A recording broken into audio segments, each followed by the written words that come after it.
Hi everyone, and welcome to Dennis Deep Cuts, the 14th installment of this excellent YouTube extravaganza that I'm working on. Today, I'm going to keep answering those questions that you sent me, and we'll see what happens.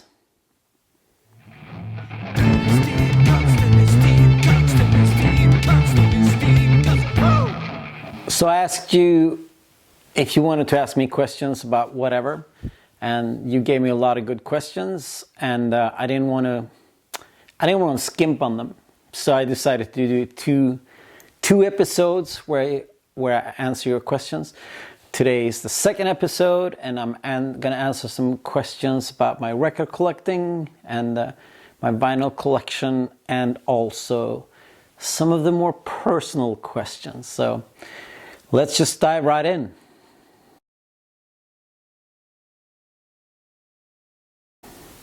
I think the biggest difference for someone like me that's always bought a lot of records is that in the past 10 years, people become really aware of what everything's worth. And one of the great things about collecting records 15, 20 years ago was that you could go to flea market, or you could go even go to good records, so we can find really cool stuff, and people didn't know what it was worth, or and I think that's becoming increasingly more difficult because everybody knows about Discogs, or everybody knows the value of things. Plus, also with the whole vinyl resurgence, sometimes people have a tendency to overvalue their albums because they know that vinyl's worth something. I think that's the biggest difference. I mean, it's great that you can actually go to record stores again, and when you tour, you can find vinyl on tour in a way that it's been the best couple of years since I started touring, basically, the last couple of years. One thing that I think is difficult, and I think it's going to be a problem, is the fact that the record industry realized that they can make money off of vinyl, so they keep churning out reissues, and they keep releasing new records, and they're very expensive. And I think in the long run, that's going to hurt people's desire to buy and own vinyl, because you don't want to pay 40, 50 bucks for a brand new record. And one of the cool things about when people kind of rediscovered vinyl was that it was cheap, and you could buy a lot of great records for not that much money. I think that's going to come back and bite the record industry in the ass, but then again, the record industry is not concerned with long-term thinking. They're very much more interested in how much money can we make at the moment. So, I don't know. We'll see what happens. I can't break this anymore. I wish I could, but no, I can't. It sucks.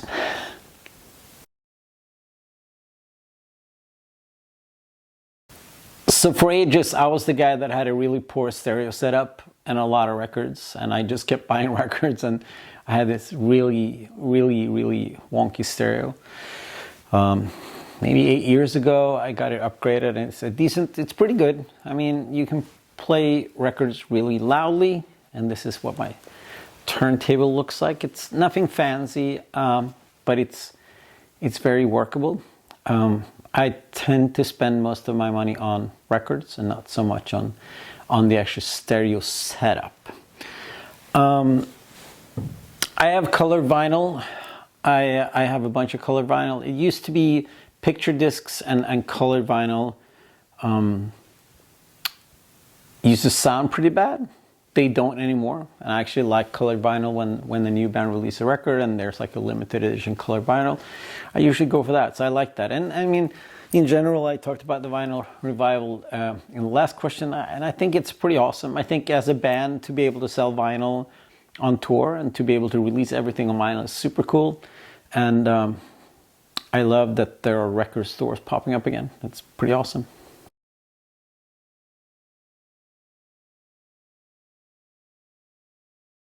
Yeah, the world of Swedish Raw Punk and the Swedish sort of Americanized hardcore that we were dealing with in the 90s were pretty far apart.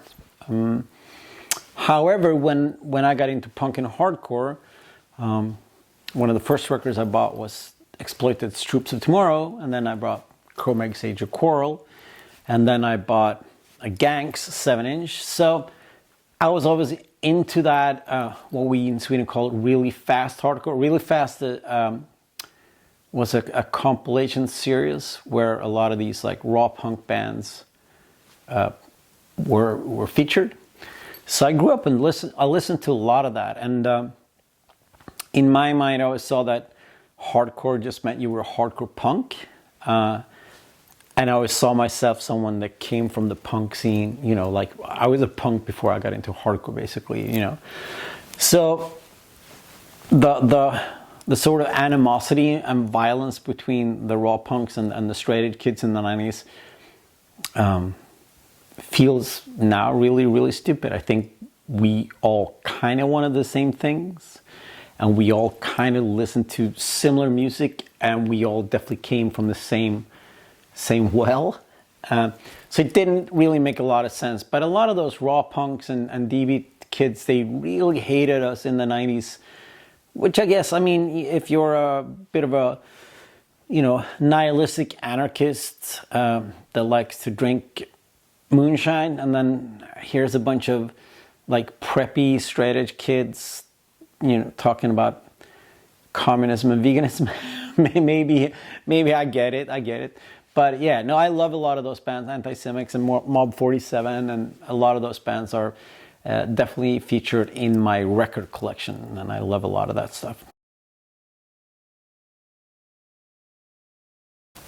No, I don't know hardly any Polish bands. I mean, the only Polish bands I know of is like Vader and Behemoth and those like metal type of bands.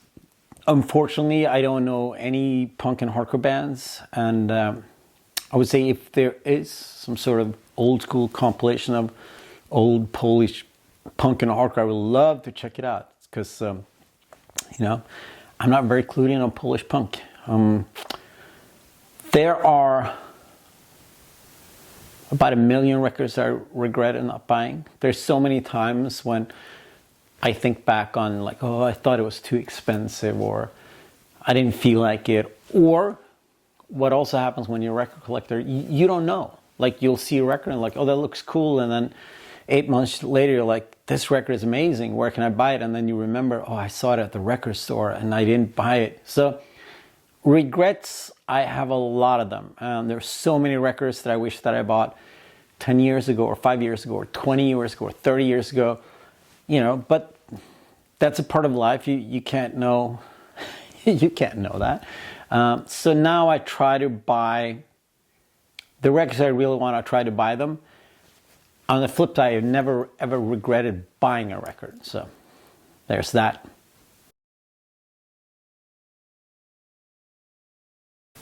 I think this is a great question because it speaks to something about the way we view music and art and culture. I don't have any guilty pleasures because I believe that any music or any art that gets you excited, or whatever feeling you want the music or the art to convey, if it makes you feel that way, it's great. I think when I was young, I was way more concerned about what was cool and what was not, and can you like this band, and you can't like that band. But as I've grown older, I realized that there's two types of music. There's good music, there's bad music, and that's up to you to define what that is. And if it gets you going, if it gets you excited, if it gets you sad or angry, or you know, if it comforts you, don't be ashamed of it. It's music. It's music and it speaks to you. I mean, it could be corny, it could be super uncool, but then again, cool people are usually super uncool. So like whatever you want to like, and don't be ashamed of it. Don't be afraid to admit that you like some corny stuff. I like a lot of corny stuff. There's a lot of music that I don't like, but it's never because it's uncool or it's not the right thing to like. I like it 95% of the merits of the fact that I don't like the music. So I don't have any guilty pleasures. Everything that I like it, and I'll stand by it. And so should you. Sound Pollution is indeed a great record store. They're leaning a bit towards metal, which I don't really mind, but maybe not my favorite record store, but the people that have Sound Pollution are great. I've known those guys for ages. Probably my favorite record store, so maybe in Stockholm, I really like Ideal for Living. They're fantastic and they have a really amazing selection of records. And I also really like Trash Palace / Nostalgipalatset in Stockholm, which is probably one of the best punk and hardcore record stores in Northern Europe. It's slightly pricey, but they have most of the stuff that you feel that you need to have. So those are some of the good stores. I mean, part of the reason why you go on tour is that you can go to record stores and you can discover new record stores. Part of the reason why you go to record stores and not just order stuff online is that you can actually flip through the records and you can see something that looks interesting, and you didn't know you wanted it, you didn't know you needed it, but it's in your hands and now you can't imagine a life without it. There's a lot of great record stores out there. Support them. Don't take it for granted. I mean, there was a time like 10 years ago where all the record stores were closing down and you couldn't go and buy vinyl anywhere. So if you have a local record store, go support it. Go buy records, go hang out there and just shoot the shit, whatever. They are worthy of your support. So go support your independent local record store.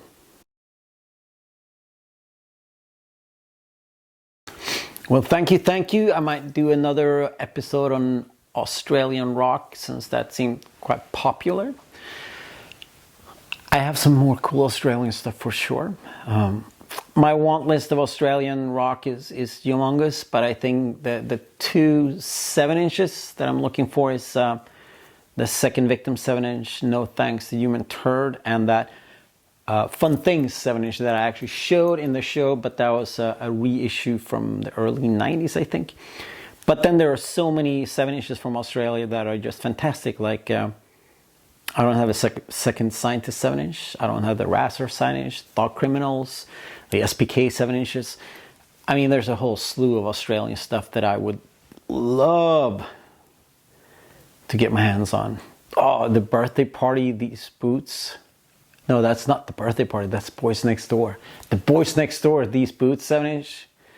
Man, I mean, there's so much good stuff. Let's do another Australian episode. In 6 months. Let's revisit Australia. I would love to. There's a lot of records in my record collection that I would never sell because of the sentimental value, because of the fact that, that was the first Dead Kennedys record I bought. Even with some of the early punk and hardcore stuff that I bought, I might have bought a European, pressing, and then I bought the US original pressing, and then I kept the European pressing as well because I can't get rid of that one. That was the first one I bought. But I mean, Bowie's Let's Dance, I mean, it's a record you can find anywhere. My copy is really, it's kind of fucked up, but it's the first record that I bought. The Beatles records that I have that I stole from my dad. Thank you, Dad. I will never get rid of those. And then there's all this early punk and hardcore stuff that made me fall in love with this music that I will hang on to those records for dear life. I always said that when I die, just put me in all my records in a van and then just drive over the cliff. Or the other thing that I would love to do when I get old, and I like to go to flea markets and like secondhand record stores and put really expensive records in there for someone to maybe find. That'd be kind of cool. Yeah.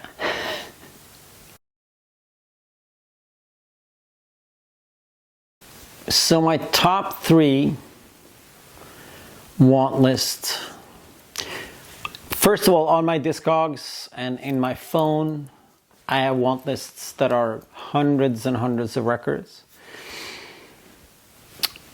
And the top records that I really want, I can never afford. I mean, I could buy a car instead, which probably I should. But 3 records that I really would like to get my hands on are Of course, Misfits Calf Cool, their first 7-inch. The only Misfits original pressing that I don't own. I would also like to get my hands on a New Hardcore LP with the band Mental Abuse, a record called Streets of Filth. And I don't have the Project X 7-inch on Schism Records. That'd be kind of cool to have. I mean, then there's a whole slew. Mother Records is a record label from the East Coast that everything they put out is spectacular. Everything to put out is insanely expensive. But you know, a man can dream, continue to dream about the records that I want, and maybe one day this YouTube channel will become a huge success, and then I can buy, I mean, at least maybe the Mental Abuse record. Maybe. I haven't really gotten rid of any records that I regret getting rid of.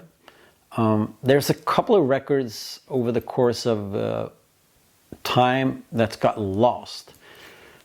Specifically, there's a bunch of demo tapes that gotten lost over the years. I used to do a tape label called Swedish Hardcore Records, where I did the whole, I taped from 2 tapes and I cut out all the covers, and we sold them at the local shows. And there's actually a couple, like 1 or 2 of those tapes that I don't own, because the tapes are always been in some box somewhere, and then through the course of time, I mean, this is 1989 to 1991, some of those tapes have gotten lost, which is a bit of a bummer for me.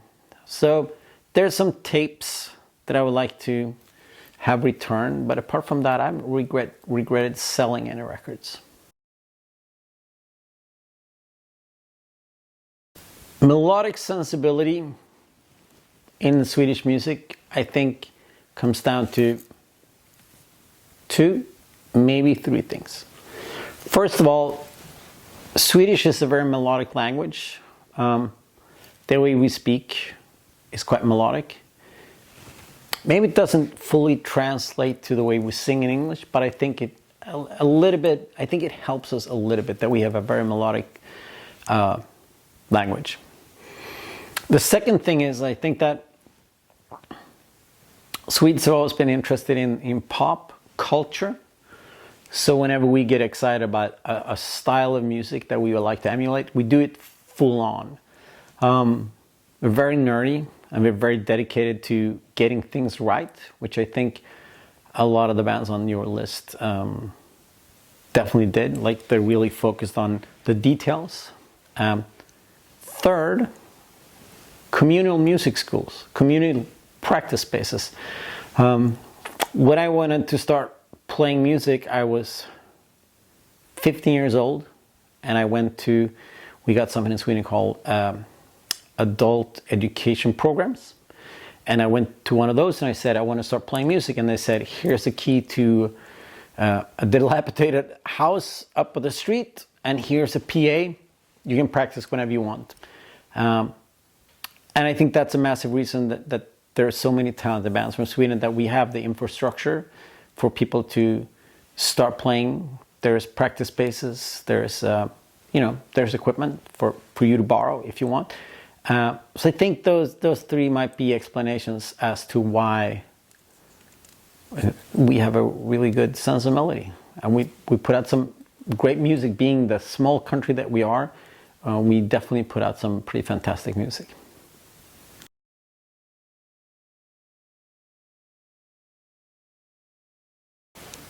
I think that's an interesting question, because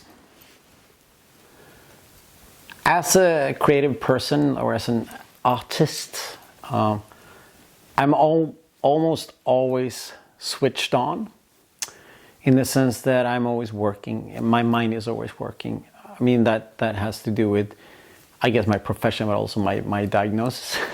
I am always working. So for me to get like hobbies, I mean, to read a book or to watch a movie or listen to records, that for me, a lot of that is working, processing. So the hobbies that I've had has to be something that's so different from from the creative aspects of my life that it's completely different. So a long time ago, not long time ago, about 50 years ago, I started playing football. And I loved it because for that hour or 2 hours, I couldn't really think about anything creative in that sense. And I loved playing football. 5 years ago, I blew up my knee, this knee. I tore my ACL playing football. David scolded me for that, and he said, you should have at least done it on stage, and I totally agree with that.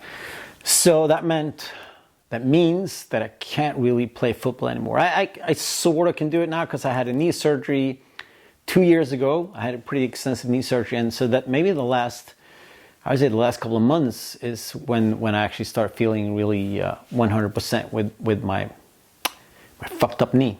So when the pandemic hit, I started playing disc golf. I will talk a little bit more about disc golf later, but that is kind of my hobby. I'm a football coach. I coach the team that I used to play for, and we play in the 4th division in Sweden, Resurgence. So that's something that I do that's like one of my hobbies. And then the other thing I do, I play disc golf. I think when I was young, I was so set in my ways that what we did with Refused was so important and the only thing we should really be doing. I'm sure I passed up on a lot of cool stuff that people asked me to do because I was like, no, this is my only focus. And also I think I was a bit worried about what other people might think of me if I did weird stuff or other stuff. But since I would say the last 20 years, I just started doing everything that I feel is interesting or fun or creative, just because life is short, and I don't really regret missing up on an opportunity just because I'm narrow-minded or stubborn, and I like involving myself in situations where it's quite uncomfortable. I think there's nothing that makes you grow as much as when you are forced into an uncomfortable situation. So I mean, nowadays, if something seems interesting or cool or fun or just I'm whatever, I'm bored, I'll do stuff because why not? Why not do stuff? And I just kind of told you my football story, but I'll tell it from the start. It's not that interesting, but when I grew up and I got into punk and I became a weirdo, that's not true. When it became obvious to others that I was a weirdo, I felt that a lot of the dudes that played football were kind of bullies, and they were not very accepting of me as this weirdo person. So for a long time, did not like football. I did not like football players. I thought they were kind of scum of the earth. But when me and David and Chris when we started playing with Refused, it turns out that Chris and David loved football, and they're both quite talented football players. So we started actually playing football together just for fun, and then I really liked how it made me feel. And then I just started playing pickup games, and then I started playing like a non-licensed league. And at the age of 38 years old, I played my first licensed football player. And then, as I said before, I played for Hobbies for 10 years or something like that. And then I tore my ACL. And now I'm a coach for that team, and I really enjoy it. It's quite cool to be the coach and to scream at the dudes from the side. I usually just scream nice stuff. I'm very positive. I believe in positive affirmation. I'm not a very harsh or angry coach at all. I'm a quite positive. But that's my football story. And following up on the previous questions, no, I don't have a childhood football team, which is a shame because it just means that I don't really have a team to root for, apart from when Sweden plays. When they play games, I kind of root for Sweden. Don't get super upset if they lose, but yeah, it's a bit of a problem because I think most people that have a favorite team, that's a team that they had since they were kids, and I don't have that. So I just root for football. Actually, football is quite problematic. The corruption of FIFA is quite apparent and disgusting. The World Cup in Qatar was highly problematic. So football as sort of the entertainment industry of football is quite disgusting. And sometimes it's hard to just, make the, like how do you balance out the fact that I love to watch football and I love the game of it. I hate everything that the sort of hyper-capitalism has done to football. Yeah, I don't know if that answered your question. I don't know about mass history reissues. You have to ask them about that. I wish and I hope that there will be, but you never know with those people.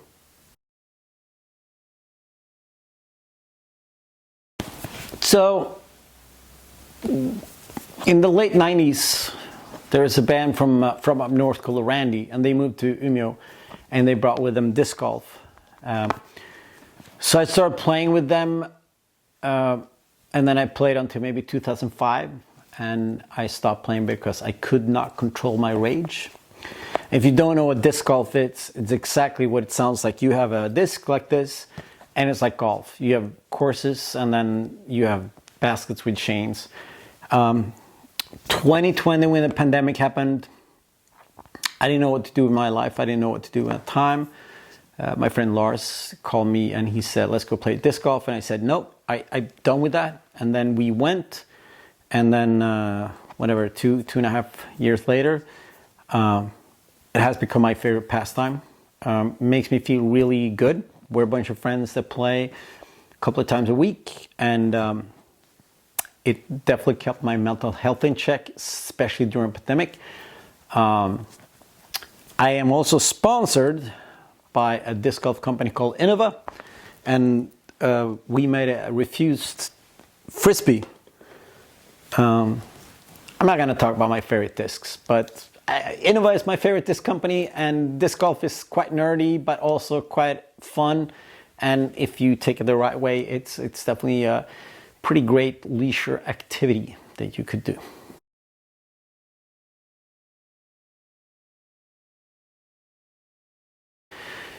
I'm not married, don't have kids, not too late. My cats had to move because I met someone that's allergic to cats, and I had to make this choice between this wonderful, amazing person or these awesome cats, and I picked the wonderful person. The cats now live in a punk collective in Luleå. I've been vegan for 30 years. I have no real energy or passion about cooking. I have maybe 2 or 3 dishes that I do okay, but yeah, cooking is definitely not on my agenda. On holidays, New York, Paris might be great. I like hamburger a lot, but I also like to get in the car and just drive an hour outside of where we live and go to a flea market or a lake or an abandoned house or something like that. I like movies, just in general. I'm a movie person. I rather see movies than TV shows. Given my age, my gender, and the complexion of my skin, I'm a bit privy to sci-fi. I like sci-fi. I grew up with Star Wars, so I'm a bit privy to that. But I like all types of movie. I am a little bit of a movie nerd, I must admit, and I feel the most happy when I'm in music. Basically, there are certain very personal moments where I'm very, very happy. But as far as life goes, I'm the most happy when I get to be in music, whatever that means, whatever that means. And there you have it. Questions and answers. Thank you so much for all these awesome questions. I hope I answered them good enough, well enough, good enough. Next week, I'm going really, really, really dark. So join me then. Like, share, subscribe. Until next time, stay wild, my friends.